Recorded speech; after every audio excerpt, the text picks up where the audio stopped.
This is the VOA Special English Agriculture Report. George Ballas of Houston, Texas, lived a long life.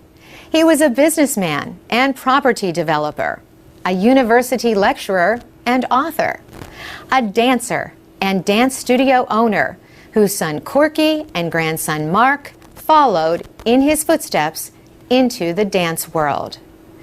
And Mr. Ballas was the inventor of the weed eater. The man who found an easier way for people to cut grass and weeds died in Houston on June 25th. He was 85 years old. George Ballas was born in Louisiana. He joined the military at 17. He served in World War II and the Korean War. After the military, he became a dance teacher and executive in the dance school industry. In the 1950s, he built a dance studio of his own in Houston. People called it the biggest in the world. Dance City, USA had 120 teachers. Mr. Ballas sold the studio in 1964. By the early 70s, he was on to the next big thing. The idea had come to him at a car wash. He watched the needle-like bristles of the brushes as they went round and round against his car. Could a similar idea be used to cut grass in places out of reach of someone pushing a lawnmower? To find out, he placed lengths of fishing line through holes in a tin can.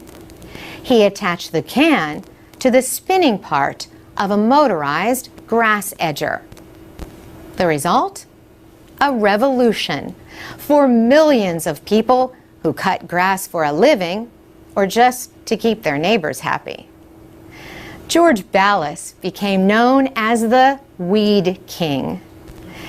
And he once told the Houston Chronicle, "A weed eater comes along once in a lifetime." His invention grew into a company which he later sold. Today, his idea lives on in a new generation of string trimmers and edgers that people often call weed whackers. The noise may not be the nicest, but neither is a loud mower. Trimmers work well in corners and along walls and fences. They also avoid the use of chemicals and the labor of pulling weeds by hand. Of course, in the wrong hands, a weed whacker can do damage like any other power tool. The high-speed cutting line can whack pieces out of trees, wood fences, stone surfaces, or bird baths.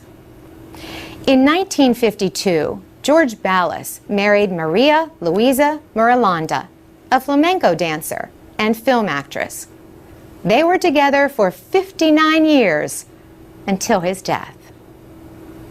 For VOA Special English, I'm Carolyn Presutti.